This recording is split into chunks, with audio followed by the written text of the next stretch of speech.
Pai, nós queremos agradecer ao Eterno, porque Tu tens homens sinceros, com coração puro diante de Ti, que há muito tempo já cantavam a Tua palavra, para poder fazê-la penetrar em nós. Nós Te louvamos pelos vencedores para o Mashiach.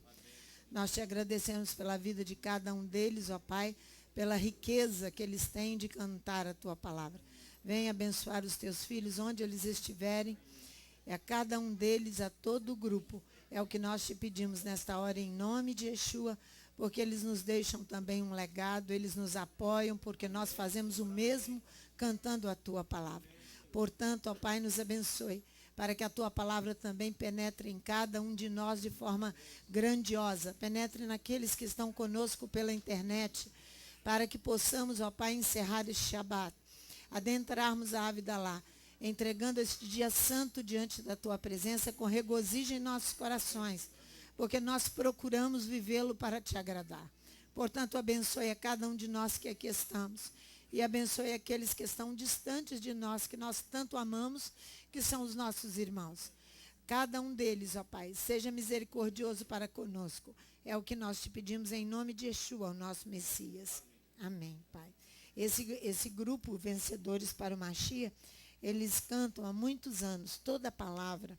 A música deles é a palavra. É uma coisa linda, né? Lindo mesmo. E foi muito bom vocês resgatarem essas músicas para nós. Mas, irmãos, nós vamos falar um pouquinho sobre a Beit, a casa de oração ali na rua Dom Fernando e na Adão Benezar, né?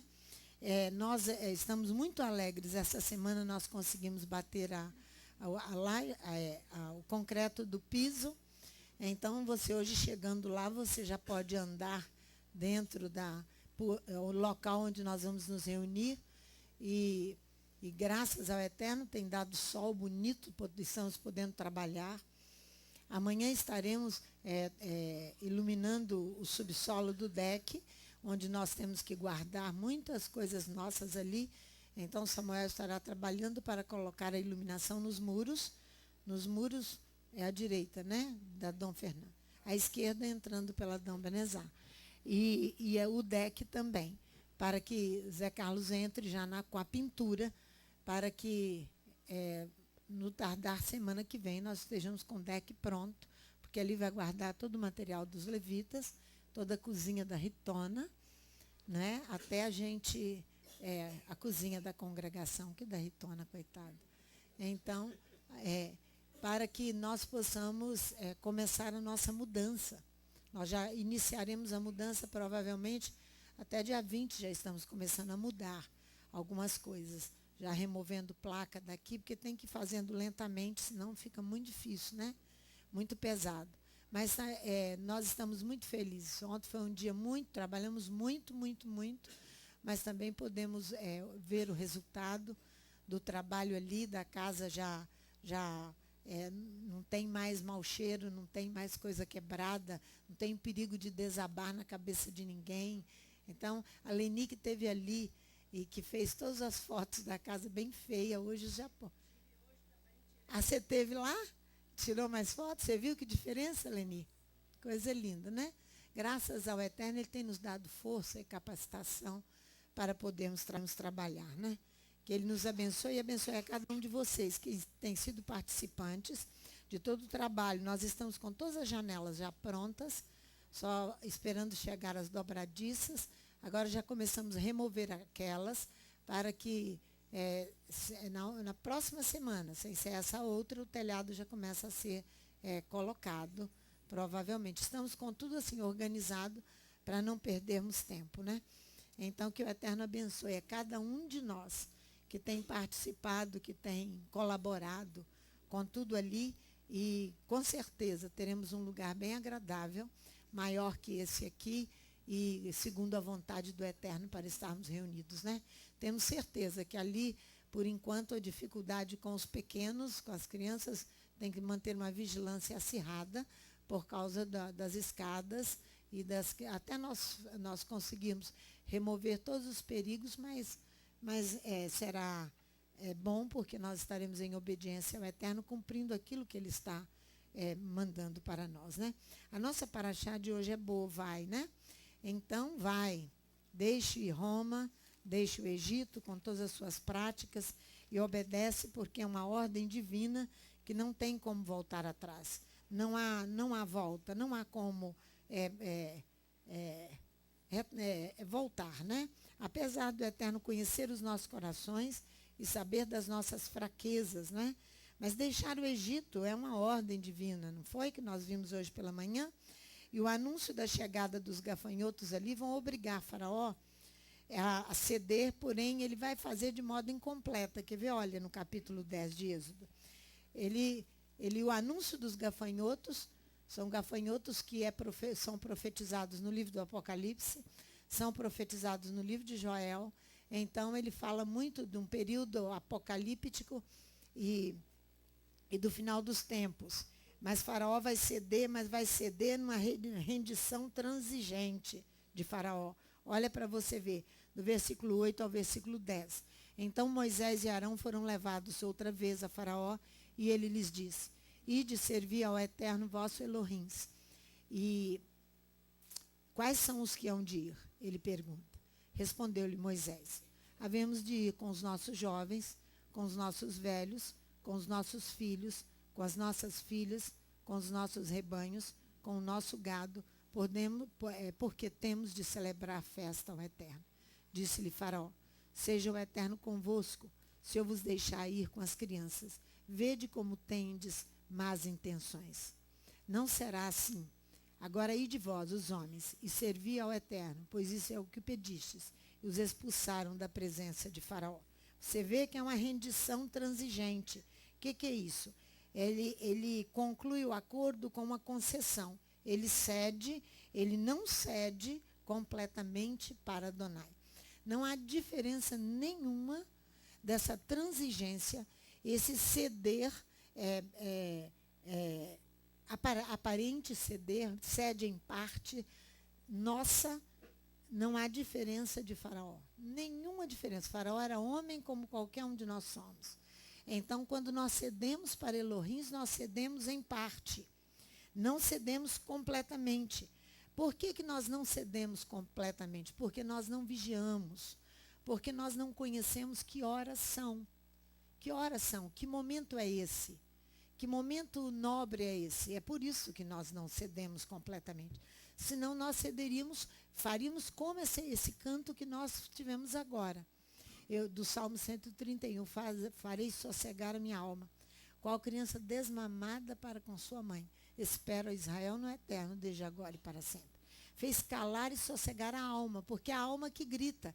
É o ser do homem interior que é transigente, que ele cede parte, ele não cede completamente.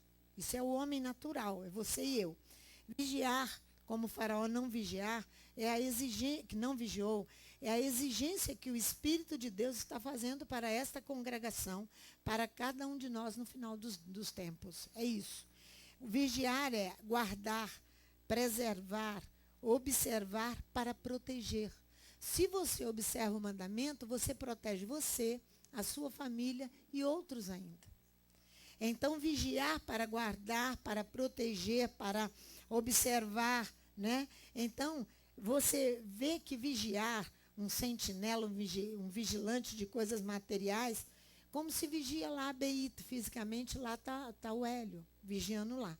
Vigiando um patrimônio físico, coisas materiais. Não são plantações, fortificações grandes do exército que tem que guardar, porque na hora que a nação precisa para levantar as suas armas contra o inimigo, elas estão ali guardadas. É aqueles que são colocados nessas funções de sentinelas, eles são chamados também de vigias. Essa é uma vigilância, é o guardar alguma coisa material. Agora, vigiar no sentido ético é vigiar a boca. No sentido ético, é vigiar a boca. Olha só, põe guarda, diz o salmista, no Salmo 141, não precisa ir lá não, no versículo 3. Põe guarda, ó Eterno, a minha boca, guarda a porta dos meus lábios. É guardar a boca.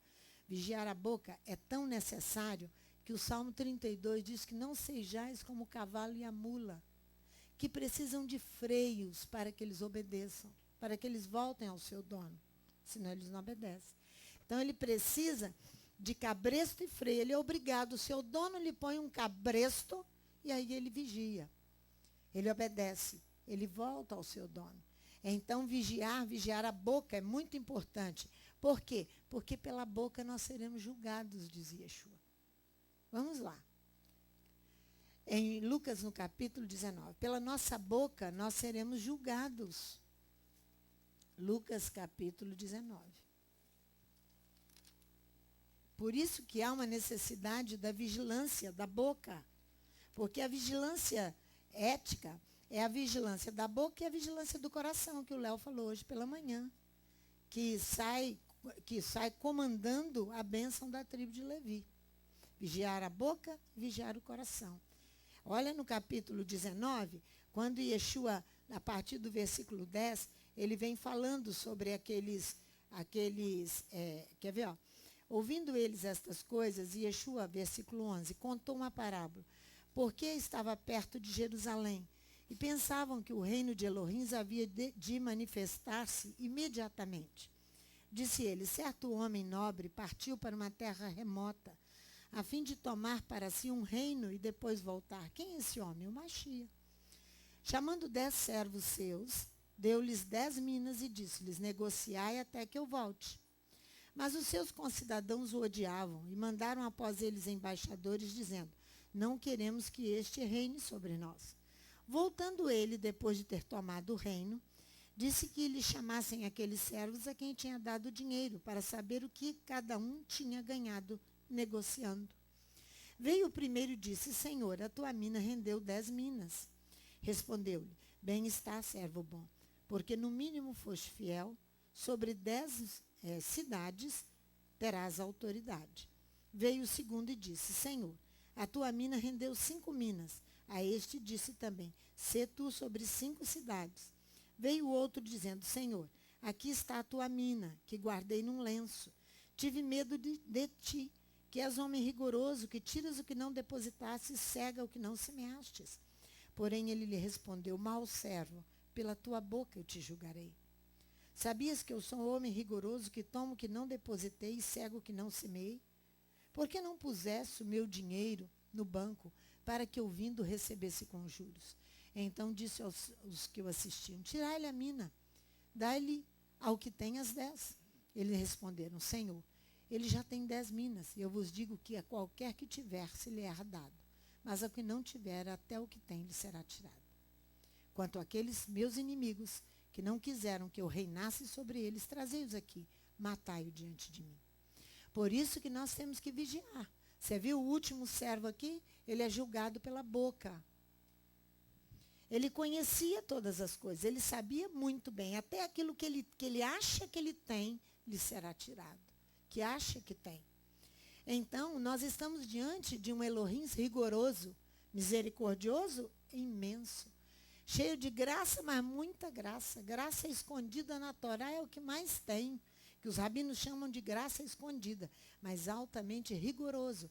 Nós não precisamos pensar que nós podemos andar como nós quisermos e que chegará no fim ele vai perdoar todo mundo. Não é assim.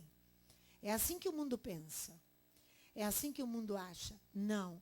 Nós temos um reino que nos espera. Nós não podemos entrar nesse reino e fazer a desordem que nós fazemos aqui.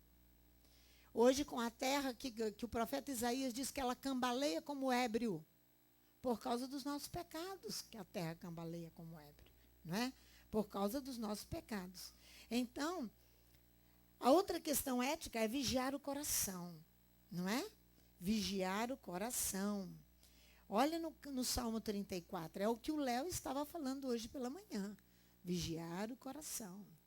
Salmos capítulo 34. E a denúncia, porque quem conhece o nosso coração? Só Elohim. Eu não posso penetrar, você não pode penetrar, ninguém penetra no coração de ninguém. Só Elohim. Então, ele sabe se nós estamos vigiando mesmo ou não. Numa vigilância tanto física hoje quanto espiritual. Porque Neemias e Esdras tiveram que vigiar fisicamente. E aquilo que nós estamos construindo tem que se é espiritual, ele tem que se ajustar à palavra. Senão, não é. ajustado à palavra. O verbo vigiar aparece no sentido, vamos ver no Salmo 34 primeiro, a partir do versículo 12. Quem é o homem que ama a sua vida, que deseja longos dias para ver o bem? Guarda a tua língua do mal e os teus lábios de falarem enganosamente. Aparta-te do mal, faze o bem, procura a paz e segue-a. É isso aqui que o Eterno está dizendo a respeito de vigiar o coração. Aparte-se do mal. E o mal, muitas vezes, não está no nosso vizinho, está dentro de nós mesmos. Por aquela transigência igual a de Faraó, de não querer ceder.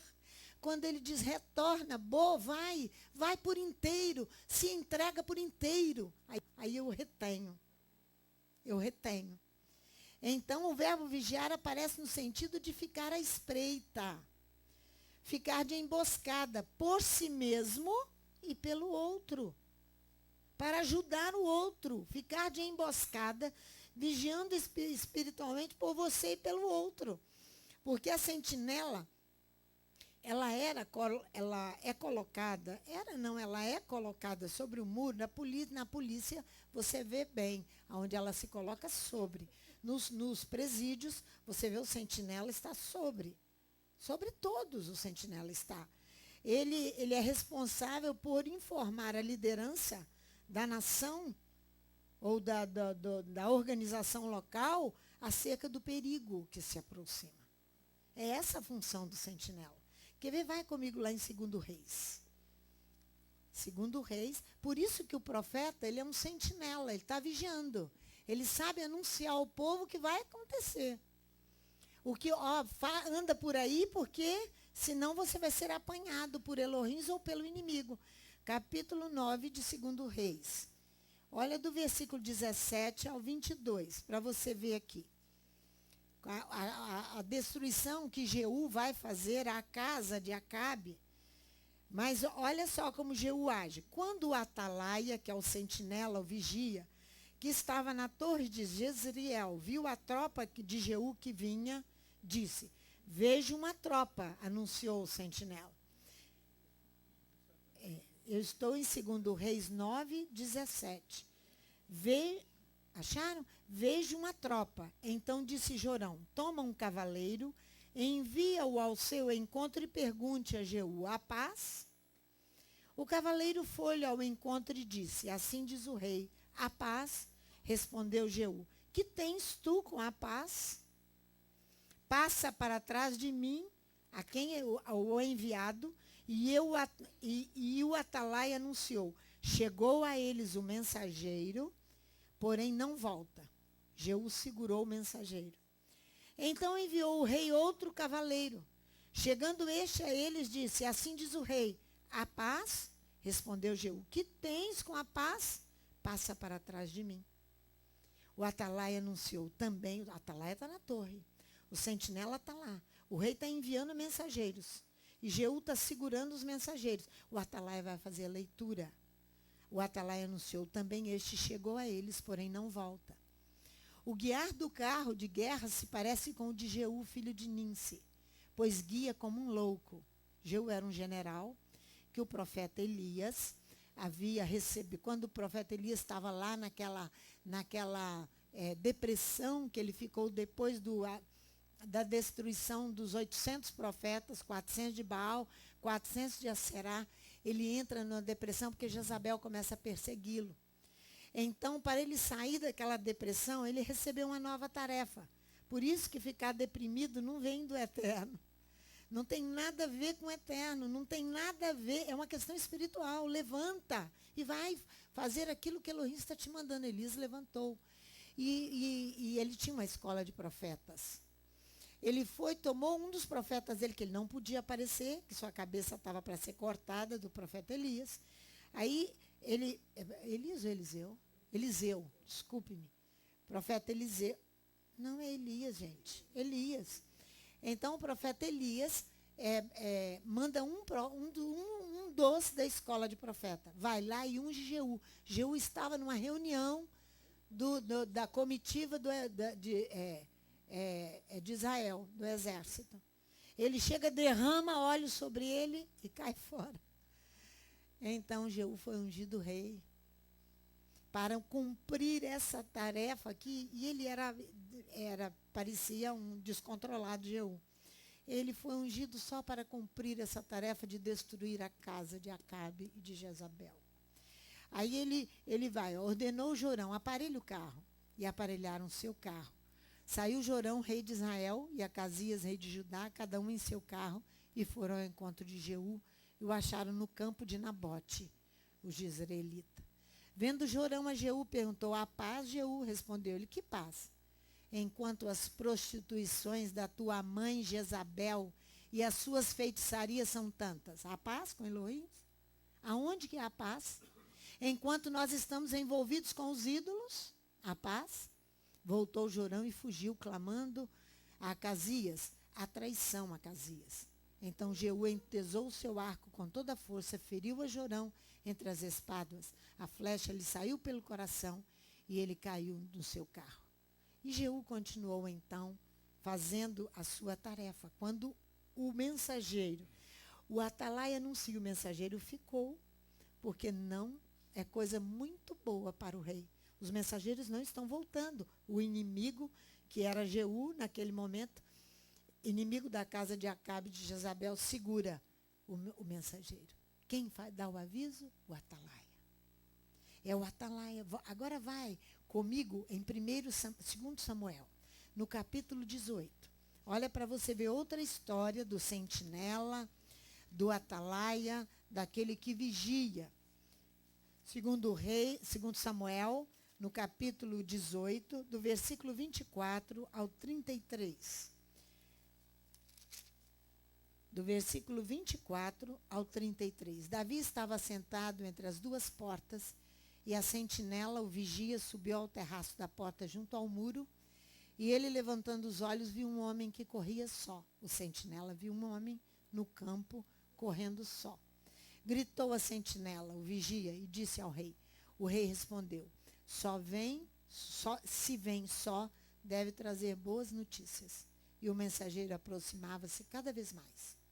Então a sentinela viu outro homem que corria e gritou ao porteiro e disse: olha, lá vem outro homem correndo só. Disse o rei: também esse traz boas notícias. Vocês estão vendo que os sentinelas, o vigia, trabalha para quem? Para o rei. O vigia, o sentinela, trabalha para o rei. Disse a sentinela: vejo correr o primeiro, que parece ser o correr de Aimaas, filho de Zadok. Disse o rei: este é homem de bem, e virá com boas novas. Então gritou Aimaas e disse ao rei: paz. Inclinou-se ao rei com o rosto em terra e disse: bendito seja o eterno teu Elohim, que entregou os homens que levantaram a mão contra o rei, meu senhor. Perguntou o rei: vai bem o jovem Absalão? Respondeu Aimaas: vi um grande alvoroço, quando Joabe mandou o servo do rei, a mim teu servo, porém não sei o que era. Disse o rei: põe-te aqui ao lado. Ele se pôs ao lado e esperou. Nisso chegou o etíope, o outro mensageiro, e disse: ouve, Senhor meu rei, a boa notícia. Hoje o Senhor, o Eterno, te livrou do poder de todos que se levantaram contra ti. Perguntou o rei ao etíope: vai bem o jovem Absalão? Ele sabia que ele era o inimigo, né? O próprio filho era o inimigo. Respondeu o etíope: sejam como aquele jovem os inimigos do rei, meu senhor, e todos que se levantam contra ti para te fazerem mal. Então o rei, profundamente comovido, subiu à sala que estava por cima da porta e chorou. E andando dizia: meu filho Absalão, meu filho, Absalão, quem me dera que eu morrera por ti. Absalão, meu filho, meu filho. A notícia era essa. Vem a notícia de que o inimigo do rei havia morrido, o inimigo era o seu próprio filho. Por isso que tem que vigiar, porque o inimigo está muitas vezes dentro da nossa própria casa. Aqui dentro do meu próprio coração, transigente feito o coração de Faraó, que não abre concessões para ele, completa não, que não baixa a guarda para Elohim. Não baixa o arco, como Elohim um dia baixou, quando diz para Noé que nunca mais destruiria a terra com as águas, com o dilúvio. Então apareceu o arco nos céus. Para os rabinos, aquele arco simboliza, ele baixou as suas armas de guerra contra o homem. Porque ele ia buscar soluções para ter uma vida de relacionamento com os homens. Elohim todo o tempo é buscando soluções para se relacionar conosco. Só que ele é santo, perfeito, poderoso e grande. Ele não se relaciona com a mentira, ele não se relaciona com os ídolos, ele não se relaciona com a ganância, ele não se relaciona com o egoísmo, ele não se relaciona com as obras da carne. O que é carne, o que é espírito. Então, essa relação é difícil, por isso que Abacuque, vamos lá em Abacuque para nós lermos Abacuque, no capítulo 2, Abacuque fala sobre a torre de vigia, eu me colocarei, eu estarei. É essa posição que o Eterno quer que você e eu nos coloquemos. Sobre a torre de vigia eu me colocarei, Abacuque, capítulo 2, versículo 1. Nossa, eles arranjam uma coisa tão bonita para aqui, vocês já viram? Que chique. É.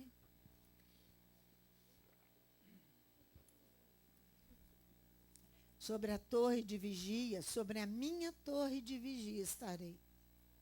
Sobre a fortaleza me apresentarei e vigiarei, para ver o que fala comigo, e eu responderei a esta queixa, a queixa do Eterno.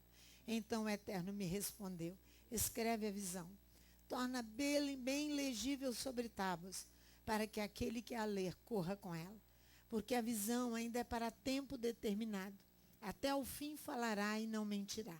Se tardar, espero, porque certamente virá e não tardará. Faz calar a sua alma, faz sossegá-la como uma criança desmamada para com sua mãe e espera no Eterno. Eis que a sua alma se incha. Ele é soberbo, não é reta nele, mas o justo, pela sua adesão, ele viverá, pela sua fé. Tanto mais que por ser dado ao vinho é desleal, é um homem soberbo, que não contém, que alarga como sepulcro o seu desejo. Está falando de um homem interior. E como a morte que não se farta, ajunta a si todas as nações e congrega a si todos os povos. Por que Faraó não deixava Israel sair? Porque ele queria manter uma mão de obra barata, de escravos. Hein? Ganancioso, soberbo.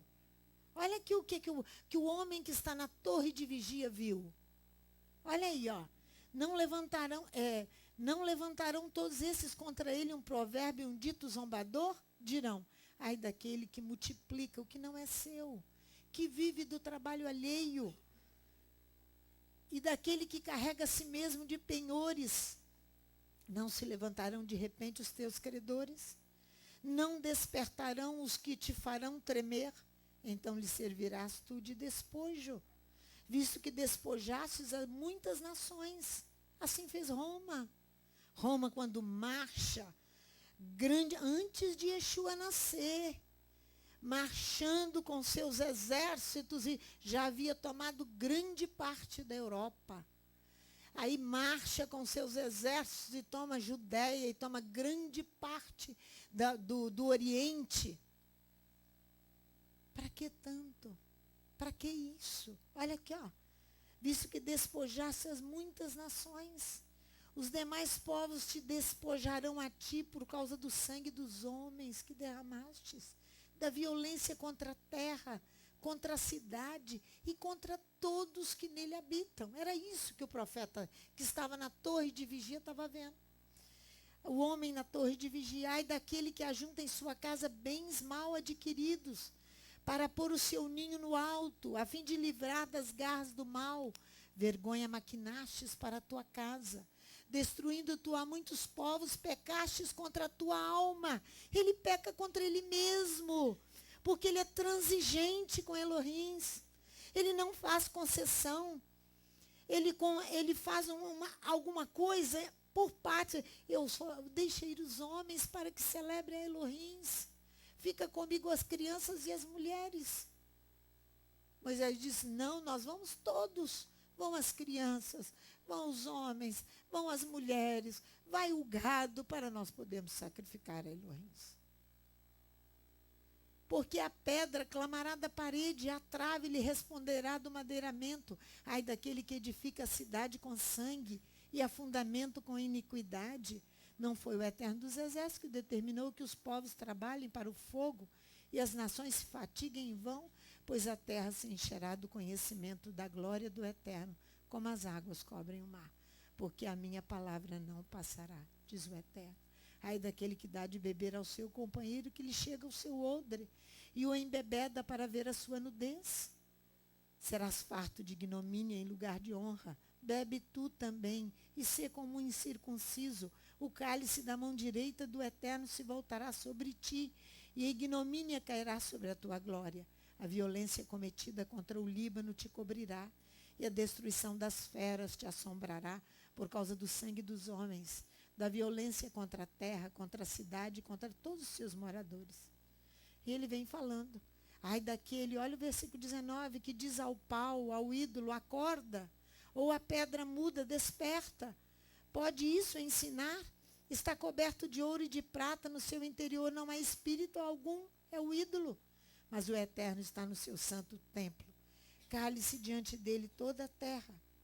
A sentinela, irmãos, o vigia, que falhar no seu dever, frequentemente ele era executado. Porque ele tem a obrigação de anunciar aquilo que vai acontecer. É esse o dever daquele que vigia, daquele que é sentinela. Com essa linguagem que é descrito o ofício profético na Bíblia. Vai lá comigo em Ezequiel capítulo 3.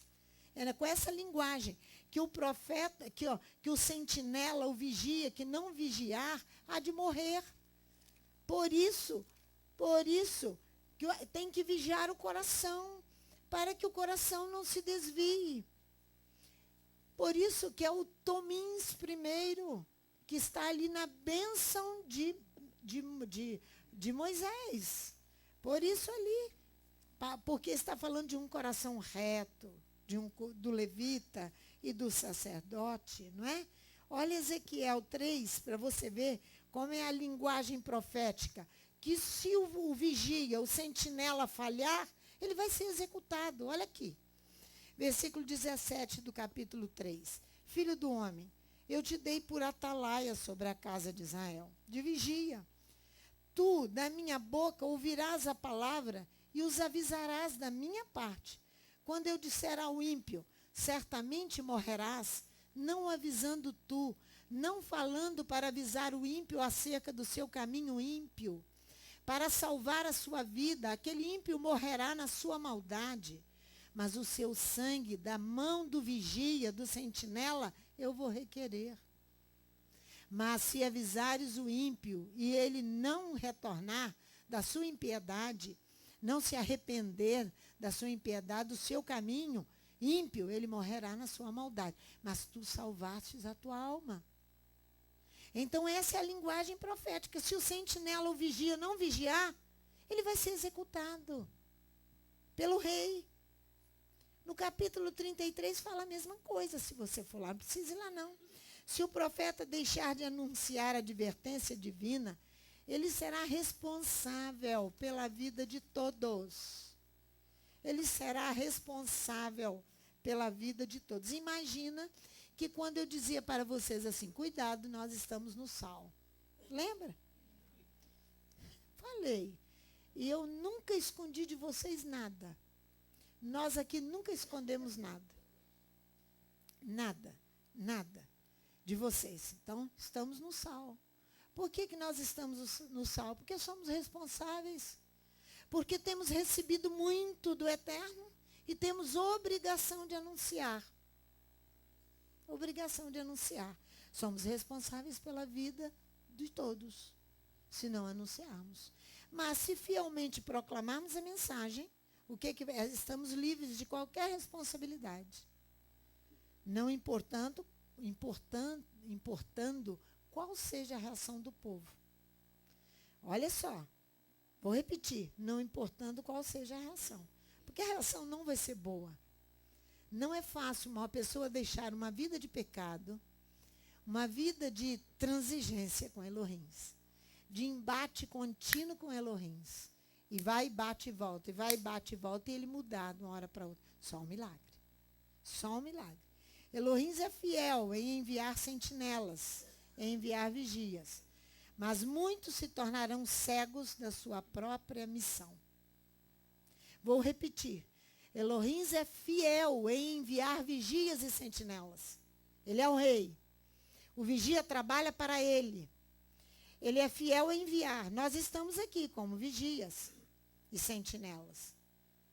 Mas tem muitos sentinelas que se tornam cegos pela sua própria missão. Por quê? Pela sua própria obra da carne. Vamos lá, Isaías 56. Pelas obras da carne.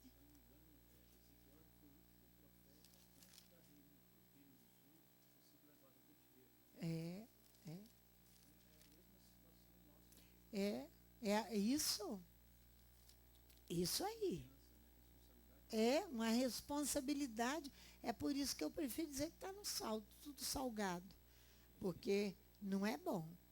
Olha para você ver. A partir do versículo 10. Todos os atalaias, todos os vigias, todos os sentinelas de Israel são cegos. Não sabem. Todos são cães mudos. Não podem ladrar. Não pode falar. Por quê? Porque se enchem de soberba, de altivez, aquilo que Abacuque viu, que estava na torre de vigia e anunciou. Andam adormecidos, estão deitados e amam tosquenejar. Ó, quem são eles? Estes são cães gulosos. Nunca se podem fartar, nunca estão satisfeitos. Quanto mais têm, mais querem ter. Não é? São pastores que nada compreendem. Olha aí na sua Bíblia. São pastores que nada compreendem. Todos eles se tornam para o seu caminho, cada um para a sua ganância, todos sem exceção. Por isso que quando Yeshua, no capítulo 10 de João, ele fala sobre haverá um só rebanho, um só pastor, eu mesmo buscarei as minhas ovelhas, diz Ezequiel no capítulo 34. E Yeshua diz, o mercenário é aquele que gosta de dinheiro, e é hoje o que acontece. São essas grandes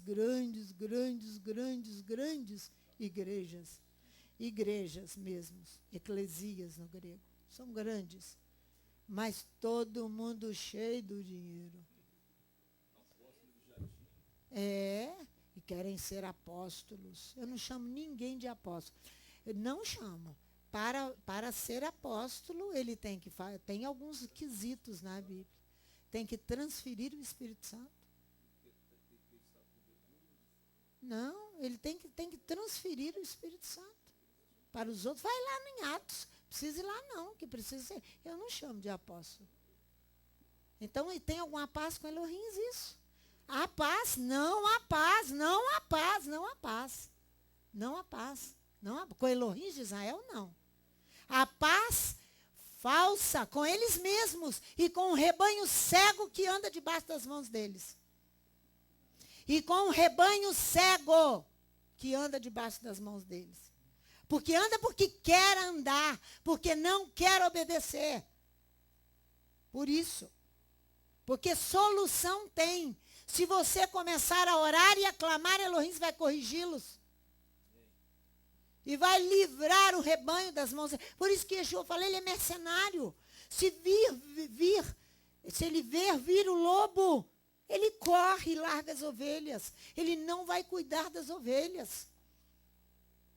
No final, irmãos, haverá um só rebanho, um só pastor. As ovelhas serão apacentadas nos montes de Israel, diz o profeta Ezequiel. É isso que diz a Bíblia. Por quê? Porque eles se tornaram cegos em sua própria missão.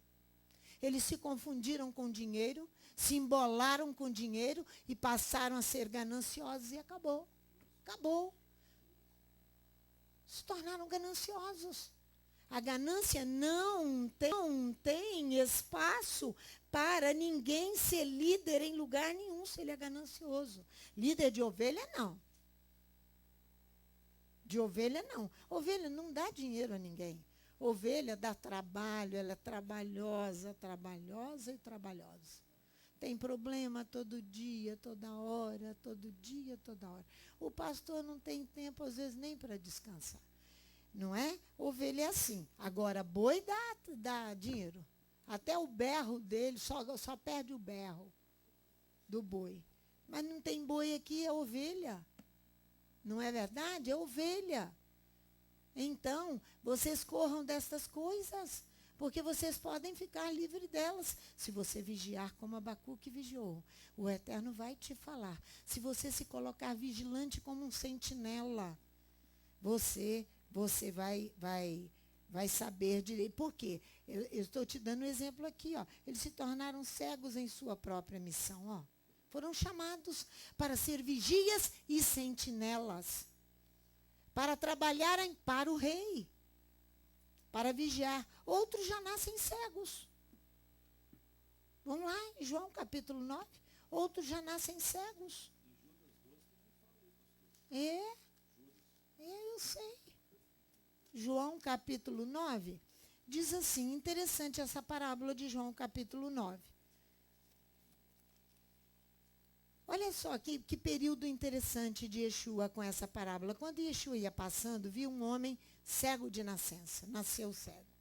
Os discípulos de Yeshua perguntaram, Rabi, quem pecou? Este ou os seus pais para que nascesse cego? Yeshua respondeu, nem ele pecou, nem seus pais. Mas isso aconteceu para que se manifestasse nele as obras de Elohim. Por quê? Porque aqui a pergunta era capciosa. Porque Israel estava enraizado no coração do povo. Ainda aquele problema lá de Êxodo, que a maldição acompanhará os pais até a terceira e quarta geração. Só que a Torá, ela é dinâmica.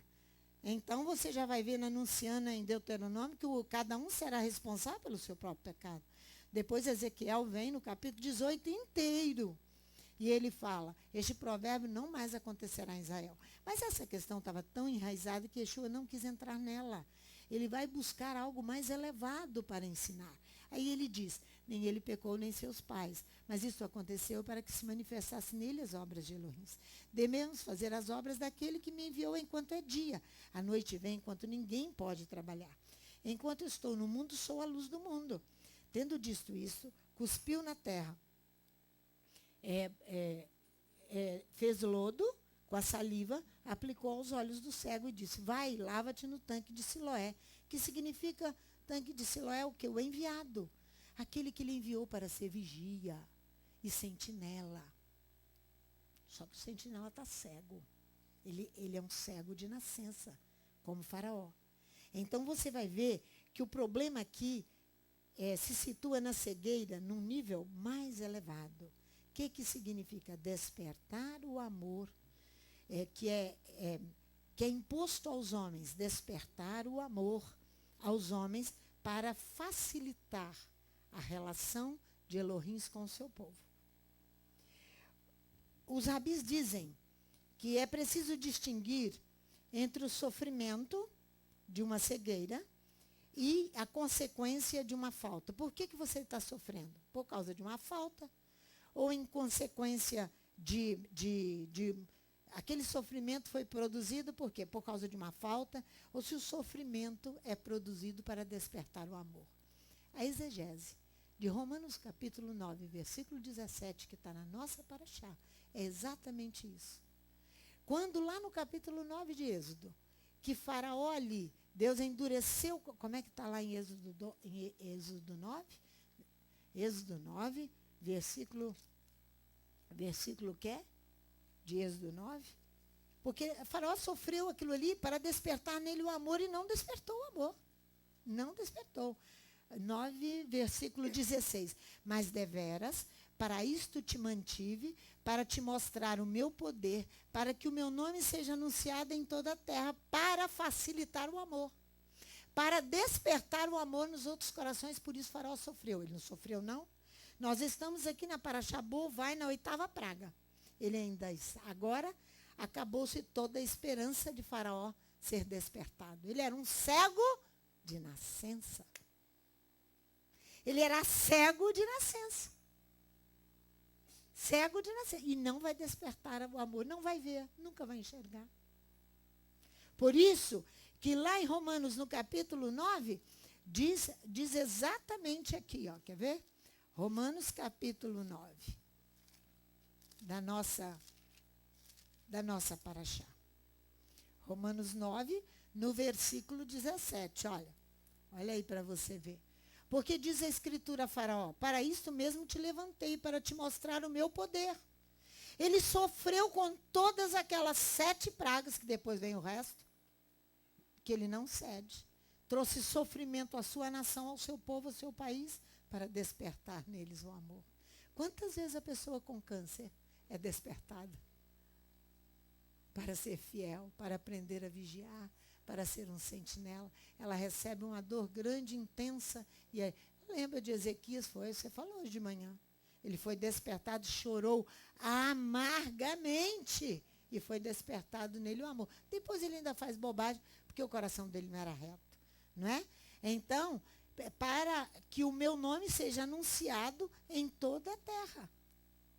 Era isso, a posição mais elevada que Yeshua estava conduzindo, não levando aquela questão enraizada no coração de Israel, da questão do pecado individual e do pecado dos seus ascendentes. Não, Yeshua foi lidar com a questão mais elevada. Ele é cego de nascença. Ele está sofrendo para despertar nele o amor, para que ele possa enxergar. Aí ele vai fazer saliva. Olha lá, ele cuspiu na terra, olha aqui, ó. Tendo dito isso, cuspiu na terra, fez lodo com a saliva, aplicou aos olhos do cego. Porque o que ele faz aqui? Uma analogia simbólica, com o gesto de Adonai. Quando modelando o homem, a partir da poeira da terra, que está lá em Gênesis. Modelando o homem para a sua glória, para o seu louvor, para ter relacionamento com o homem. Por isso que Yeshua cospe. A saliva, ela umedece a boca e o alimento, para nós podermos engolir o alimento e mantém úmida a nossa boca. Essa é a saliva. É isso que ele faz. Então, Yeshua visa aqui abrir o olho inteiro do coração. Do coração, Léo. Abrir o olho inteiro do coração. Para que eu não seja tão transigente, eu e você. Tão transigente. Para que a glória de Adonai possa se manifestar em mim e em você. Para que eu possa vigiar e ser um sentinela de confiança. Senão eu serei executado. Aí, os olhos são a lâmpada do corpo, diz Provérbios, né? Mateus, a lâmpada do corpo. Então, para quê? Para que ele possa enviar. Para que ele possa enviar para quê? Para vigiar, para ser sentinela, para anunciar o povo, a cidade, para salvar. Porque Elohim quer o relacionamento. O fracasso do sentinela e a rejeição dos verdadeiros atalaias são as razões fundamentais para a queda. O fracasso do sentinela e a rejeição do vigia são as razões fundamentais para a queda. Você se lembra que a tribo de Levi fica acampada, o tabernáculo estava acampado. Quando não estava caminhando, ele parava. Coate, Merari e Gerson acampavam coladinhos no tabernáculo. Por quê? Vigias. Em volta do tabernáculo. E quando o tabernáculo andava também. A tribo de Levi e os sacerdotes estavam acampados em volta, vigiando. Para qualquer ataque que viesse de fora. Então você vai dizer, eu sou da tribo de Levi, então você leia 200 vezes e muito mais, faça entrar a bênção de Deuteronômio 33, a partir do versículo 8 até o versículo 11. Vai lá em Isaías comigo 21, para você ver. Isaías capítulo 21, sentinela aqui, como é que ele se levanta, como Abacuque. Ele vai no capítulo 21, do versículo 6 até o versículo 10. Você vai ver aqui. Olha só. Assim me diz o Eterno, vai, põe uma sentinela, um vigia, e ela que diga o que vir. Advertência, tá vendo? Quando vir um bando de cavaleiros de 2 a 2, um bando de jumentos e um bando de camelos, ela que escute atentamente com grande cuidado. Por quê? Porque ela está vendo um exército vindo bem equipado. Vocês se lembram de Eliseu, quando ele leva os sírios lá para dentro da cidade de Samaria? Acho que é Samaria, não é? E Geazi que não enxergava o exército? E Geazi não enxergava o exército. Ele orou para que Elohim abrisse os olhos de Geazi para vir um exército bem equipado, que tinha... vinha atacá-lo, né? Vinha prendê-lo. É isso aí. E clamou a sentinela, Senhor, sobre a torre de vigia estou em pé continuamente de dia, e de guarda me ponho noites inteiras. Aí vem um bando de homens e cavaleiros de 2 a 2. Então ele respondeu e disse, caiu, Babilônia. Todas as imagens de escultura dos seus deuses jazem quebradas no chão. Assim vai cair Roma completamente. A malhada minha e trigo da minha eira. O que ouvi do Eterno dos Exércitos, Elohim de Israel, isso vos anunciei. Está vendo o que diz o Atalaia? A malhada minha e trigo da minha eira. O que eu ouvi do Eterno dos Exércitos, Elohim de Israel, isso vos anunciei. Viu? Esse é o vigia, esse é o sentinela. Não é? O verbo vigiar no hebraico é tsapan, que significa vigiar, observar ao redor de si mesmo. Pois o inimigo busca oportunidade para quê? Para surpreender com misura, com ardis, com sagacidade. E você precisa vigiar, né? Sutilezas.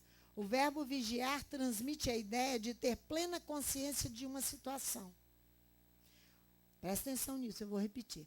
O verbo vigiar, ele transmite uma ideia de sapã no hebraico, de uma situação que eu e você temos plena consciência dessa. Que plena consciência nós temos? De onde nós viemos? De onde nós viemos? Do meio dos ídolos. Do meio dos ídolos. Todas as igrejas evangélicas que estão aí é uma dissensão com Roma. No entanto, que tem os pais europeus, Calvino, e mais quem? E mais Lutero, e mais... eles são chamados os pais da igreja. É uma dissensão com Roma. Quando Lutero começa a se indispor, Lutero não é vitorioso porque ele se indispõe com Jerusalém. E de Sião sairá a Torá e a palavra do Eterno de Jerusalém. Você se indispôs com Jerusalém, você perde o rumo. Perde o rumo total, total. Então, nós temos plena consciência de onde nós viemos, de terra de ídolos, que é Roma. E eu tenho que deixar essa terra de ídolos, até o cheiro de Roma eu tenho que detestar. Até o cheiro. Até o cheiro de Roma. E eu vou te falar, vai lá em Miqueias. É uma palavra que nós estamos orando todos os dias. Que nós sabemos, nós temos plena consciência da nossa situação. É o significado do verbo vigiar, sentinela, que nós temos certeza da nossa situação perigosa. Que o nosso coração não está completamente reto nele. Não está, não está. Por isso, o Espírito nos exorta a vigiar, vigiar, vigiar. Senão nós vamos nos desviar. Porque o nosso coração não é reto. Nós sabemos aqui, ó. Quer ver? Olha para você ver no livro de Miqueias, capítulo 7, a partir do versículo 7 até o versículo 9, até o versículo 10. Eu, porém, confiarei no Eterno, esperarei no Elohim da minha salvação. O meu Elohim me ouvirá. Ó inimiga minha, não te alegres a meu respeito. É Roma. Não te alegres a meu respeito. Ainda que eu tenha caído, levantar-me-ei. Por que caímos? Porque nos distanciamos de Jerusalém. Levantar-me-ei. Se eu morar nas trevas, o Eterno será a minha luz. Sofrerei a ira do Eterno, porque pequei contra ele. Eu tenho consciência de pecado, tá vendo? Até que julgue a minha causa e execute o meu direito. Ele me trará a luz e eu verei a sua justiça. A minha inimiga verá isso e a confusão a cobrirá. A ela que me dizia, onde está o teu Elohim? Os meus olhos verão a sua queda. Agora ela será pisada como a lama das ruas. Aí vem profetizando a reedificação de Jerusalém. Então, o verbo vigiar, que significa transmitir uma ideia, ter plena consciência de uma situação, é a nossa situação. Nós temos plena consciência dela. Então, nossa postura deve ser o qual? Vigiar, vigiar, vigiar. Ah, é Bruno que está ali. Agora que eu vi. Bruno que está ali com a Andressa. Para não voltar às práticas do romanas, do mundo romano. Muito mais quando estamos próximos no tempo de entrar na aliança. Muito mais, muito mais. Entrar na aliança e na observância da Torá. Quanto nos custou para observarmos um Shabat? Tem grandes tempos que nós guardamos um Shabat direito, que antes nós tínhamos um pé lá no dia do sol e outro pé aqui no Shabat, não é? E ficávamos assim, divididos. Então, hoje, isso aí está já com muita guerra, mas fechado conosco, né? Aí você, vai lá em Deuteronômio 33 para você ver comigo. Ó, Deuteronômio 33, na bênção de Levi, que você vai ver aqui, ó, a aliança, ó, de Levi, ó. Não é 9, não é 10, não. É Deuteronômio 33, 9. Na parte B, ó, quer ver? Ele não estimou seus, mas guardou a tua palavra e observou a tua aliança. A aliança é a guarda dos preceitos, é o respeito aos pais, é a disciplina, é um coração reto, é a busca destas coisas, é o ensino da ressurreição dos mortos, é isso aí. É isso aí. Por quê? Porque se nós quebrarmos a aliança, vai lá em Jeremias 11. Vai lá para você ver se nós quebrarmos essa aliança. O que vai acontecer? Olha só. Ele vai dizer, eles conhecem. Agora, por isso que Leonardo diz assim, não há, como é que Leonardo fala? Não há volta, né? Não há como voltar. Não tem como voltar. Não tem como voltar às práticas antigas. Se voltar, vai ser executado. Se voltar, vai ser executado. Se voltar, vai ser executado.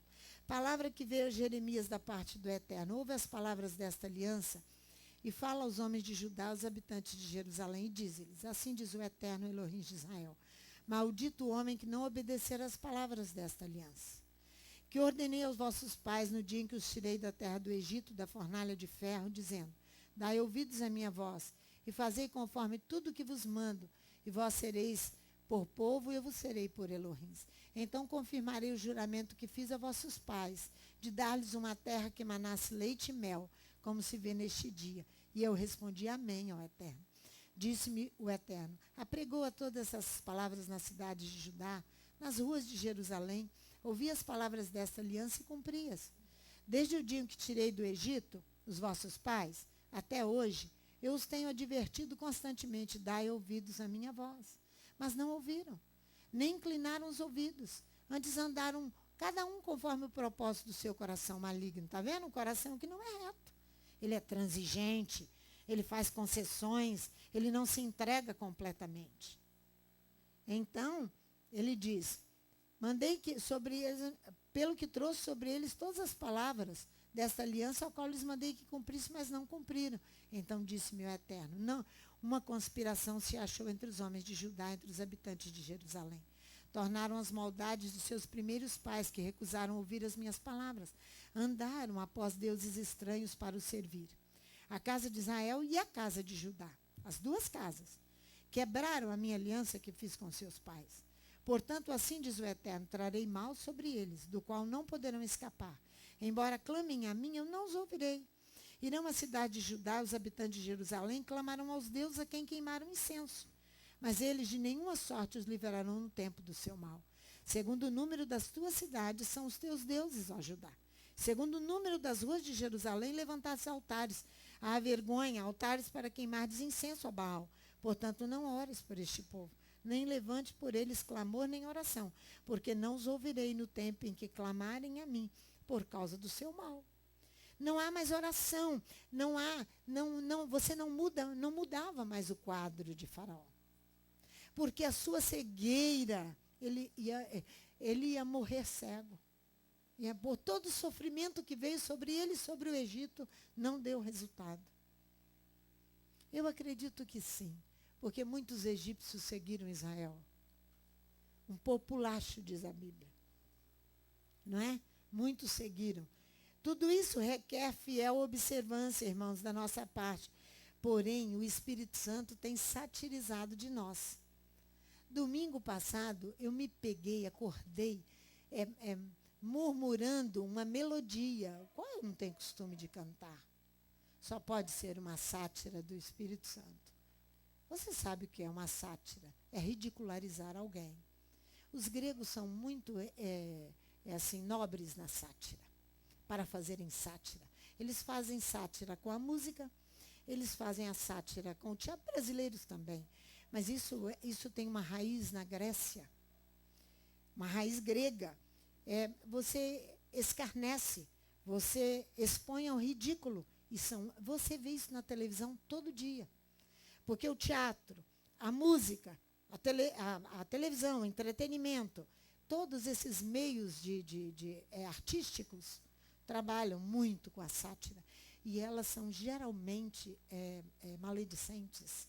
Elas são geralmente grosseiras, com palavras de baixo, muitas vezes, baixo calão, baixa escala, sei lá. Então tem um deus chamado Sátiro. E esse deus grego Sátiro, ele é conhecido por Roma como Baco. Para os gregos, Baco é Dionísio, o deus do vinho. Para Roma, é Baco. Ele se une, Sátiro se une com Baco, deus romano. Ele tem o cabelo meio esgrenhadinho, 2 cornos aqui, pequenos. Essa é a figura de Sátiro. Tem as suas pernas do joelho para baixo de bode. Toca flauta. Isso, ele tem uma flauta na mão ou um instrumento musical. Porque a sátira, ele usa um instrumento musical. Porque a sátira está nos meios artísticos. Muito usado. Por isso que o Eterno vem com uma música satirizando que nós não estamos vigiando. Porque, na realidade, o nosso coração não curado quer voltar a Roma, quer voltar ao Egito, aquelas práticas. Aí eu me ponho balbuciando uma música de Elba Ramalho. De Elba Ramalho, chamada Estou de volta pro meu aconchego, trazendo na mala bastante saudade, querendo um sorriso sincero, um abraço, eu não sei mais cantar. Eu falei, miséria um trem desse. Miséria. Aí, escuta, gente, eu de volta para o aconchego é de volta para a proteção, porque o escravo, quando deixa a sua vida de escravidão, ele tem um espaço de tempo. Você pode conversar com os psicólogos. Ele tem um espaço de tempo de adaptação ao novo mundo que ele ganhou. Ele pode, então, querer voltar, porque ele estava tão acostumado com a escravidão, de viver debaixo dos vícios, dos ídolos, de tudo isso. É isso aqui, essa música de Elba Ramalho se tornou famosa com aquela novela Roque Santeiro, que eu estou aqui com a sinopse da novela Roque Santeiro.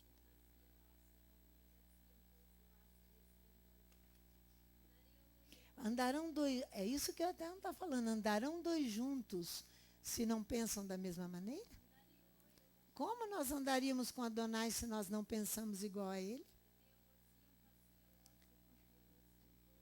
Então, por isso que ele vem e satiriza conosco, como que nós temos que vigiar o nosso coração. Que importa o homem ganhar o mundo inteiro e perder a sua alma? Querendo andar com Elohim e andar com o mundo. Amém, Pai. Ouviram bem? Como andarão dois juntos? Como andarão dois juntos? Então, você veja aqui que o tema de Roque Santeiro foi o tema da novela Roque Santeiro. Da novela, estou aqui, ó, a sinopse.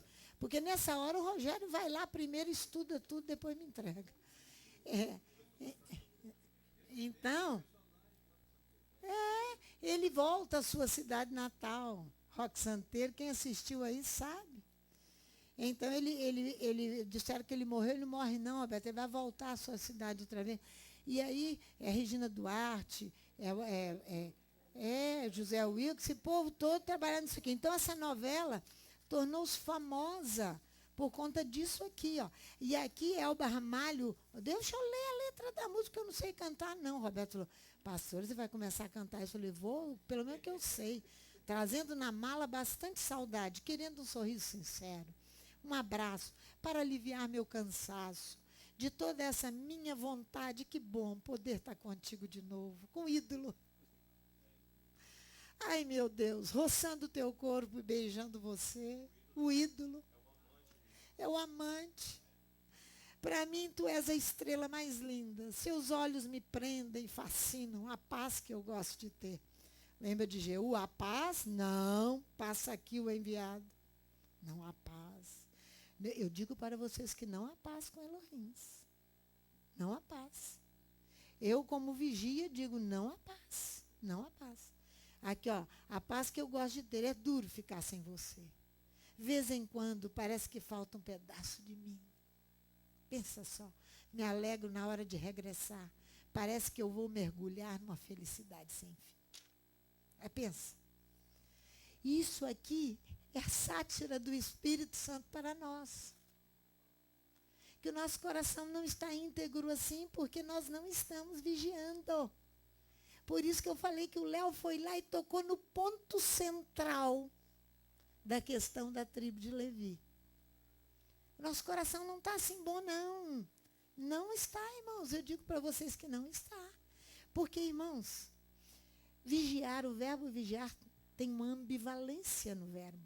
Ele tem dois significados. Elohim vigia para trazer o mal.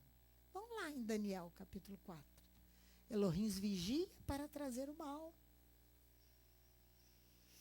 Quando Adonai vigia, Daniel 4, versículo 23, olha aqui, ó. Vê-se quanto ao que viu o rei, um vigia, ele está lidando aqui com a questão de Nabucodonosor, que ele vai cortar a árvore, cortar Nabucodonosor, por causa da sua altivez, por causa da sua soberba, por causa do seu coração incircunciso. Quanto ao que viu o rei, um vigia, um santo, que era um anjo que descia do céu e que dizia, cortai a árvore, destruía, mas o tronco com as suas raízes era Nabucodonosor. Deixai na terra, atado com cadeias de ferro e de bronze. O bronze simboliza o julgamento de Elohim que virá sobre ele.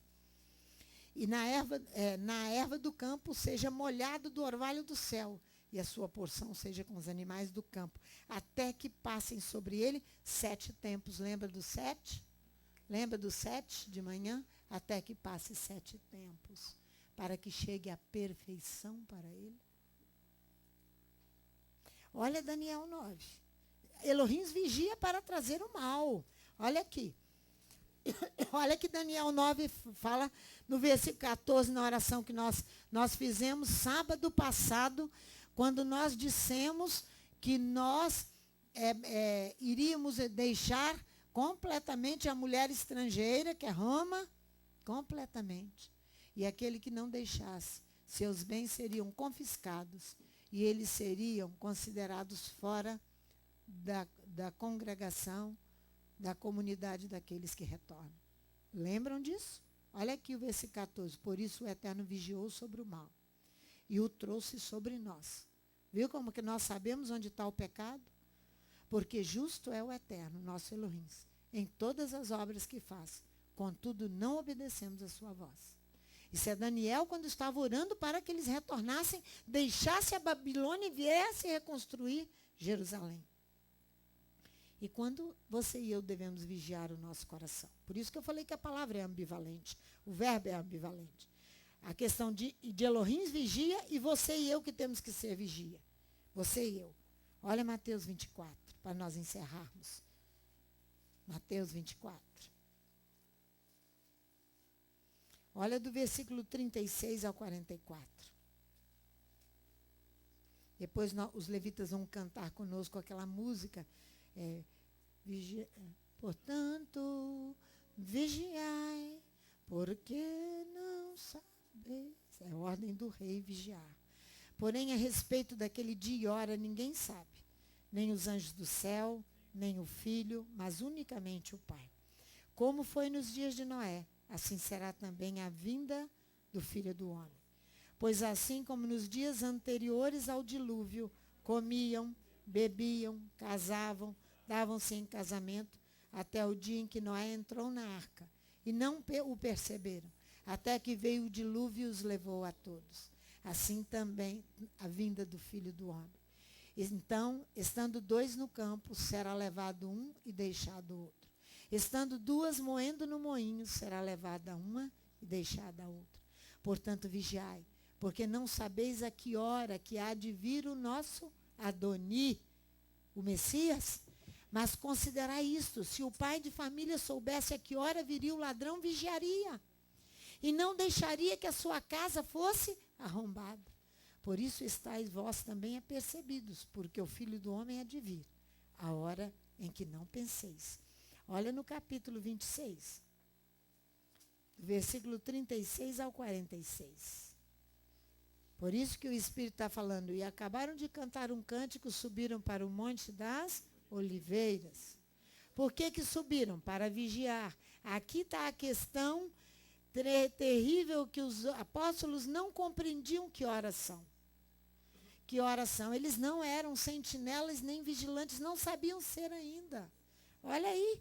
Então Yeshua foi com eles a um lugar chamado Getsêmani e disse aos seus discípulos, assentai-vos aqui, enquanto eu vou além orar. Levando consigo a Pedro e dois dos filhos de Zebedeu, começou a entristecer-se e angustiar-se muito. Então lhes disse, a minha alma está cheia de tristeza até a morte. Ficai aqui e velai comigo. Indo um pouco diante, prostrou-se sobre o rosto, orando e dizendo, meu pai, se possível, passa de mim este cálice. Todavia, não seja como eu quero, mas como tu queres. Voltando para os discípulos, achou-os dormindo. E perguntou a Pedro, então, nenhuma hora pudestes vigiar comigo? Quer dizer, nenhuma hora de oração você pode vigiar. Atalaia, sentinela. Nenhuma hora. Na verdade, o espírito está pronto, mas a carne é fraca. O coração é dúbio. O coração ainda tem saudades do aconchego, da proteção do ídolo. Não confie em você mesmo. Roma é cheia de ídolos. Você vai ficar debaixo das mãos de Baco. Ou de quem? Ou de Sátiro, ou de quem? Aí. Vigiai e orai para que não entreis em provação. Na verdade, o espírito está pronto, mas a carne é fraca. Indo segunda vez, orou, dizendo, meu pai, se este cálice não pode passar de mim sem que eu o beba, faça-se a tua vontade. E voltando, achou-os outra vez dormindo, porque os seus olhos estavam pesados, estavam quase que cegos, né? Pesados. Deixando-os de novo, foi orar pela terceira vez, dizendo as mesmas palavras. Então voltou para os discípulos e disse, ainda dormis e repousais? Olhai, é chegada a hora e o Filho do Homem será entregue nas mãos dos pecadores. Levantai-vos e partamos, vede, o traidor se aproxima.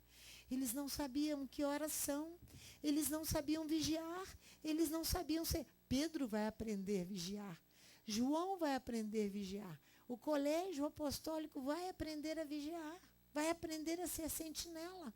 Mas mais tarde o coração ali estava como o coração de Faraó. Por isso que eu disse que o nosso coração não é diferente do coração de Faraó. Faraó era homem como nós. Então não confie em você. A ordem do Eterno é vigiar. Pai, em nome de Yeshua, Tu tens nos colocado ali na Beite, ali naquela casa onde o Eterno nos deu para simbolizar várias coisas, para nos ensinar uma construção. Os fundamentos já estavam postos e nós não mexemos neles. Nós estamos apenas, ó Pai, restaurando aquilo que foi destruído por pessoas que usavam tráfico, por pessoas que usavam drogas, por bêbados, por prostitutos, por aqueles que derramaram sangue ali. Pai, ficou tudo tão abandonado e tão destruído, assim está o nosso mundo. Não há paz para nós, nem para entrar, nem para sair. Pai, mas aqui estamos nós, com o nosso coração, ó Deus, atendendo a voz do Teu Espírito e colocando o nosso coração perante o Teu altar, para que o nosso coração, ó Deus, seja quebrantado, para nós recebermos a Tua palavra de vigilância, de sentinelas, de atalaias do Eterno, para que possamos assim estar diante do Teu altar. Tenha misericórdia de cada um de nós, ó Pai, para que não confiemos em nós mesmos e vigiemos, porque o mal está às portas. Aceita a nossa oração nesta tarde, nesse final de Shabat, nesse momento que nós estamos encerrando este dia, para começar novo dia. É o momento que tu vinhas ao jardim e falava com Adão e Eva. Quando Adão e Eva ali estavam, tu conversavas com eles. E tu tens conversado conosco para que nós sejamos verdadeiros vigias, verdadeiros atalaias, verdadeiros sentinelas. Tenha misericórdia de cada família, de todos esses que nos ouvem pela internet, de todos que estão aqui, daqueles que podem estar aqui, de toda esta cidade, desse estado, desse país. Pai, tenha misericórdia e nos ajude. Nos ajude, Pai, para que nós olhemos aquele lugar e vigiemos pelo lugar físico e vigiemos pelo nosso coração. É o que nós te pedimos. Em nome de Yeshua, o nosso Messias.